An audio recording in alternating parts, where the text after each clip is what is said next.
اعوذ باللہ من الشیطان الرجیم بسم اللہ الرحمن الرحیم۔ حضرت عمران بن حسین رضی اللہ عنہ روایت کرتے ہیں کہ رسول اللہ صلی اللہ علیہ وآلہ وسلم نے ارشاد فرمایا، کیا تم میں سے کوئی شخص ہر روز احد پہاڑ کے برابر عمل نہیں کر سکتا؟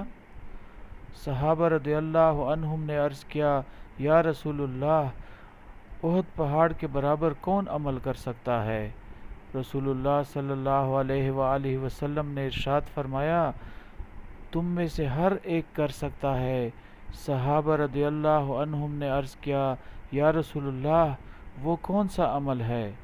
ارشاد فرمایا، سبحان اللہ کا ثواب احد سے بڑا ہے، الحمدللہ کا ثواب احد سے بڑا ہے، لا الہ الا اللہ کا ثواب احد سے بڑا ہے، اور اللہ اکبر کا ثواب احد سے بڑا ہے۔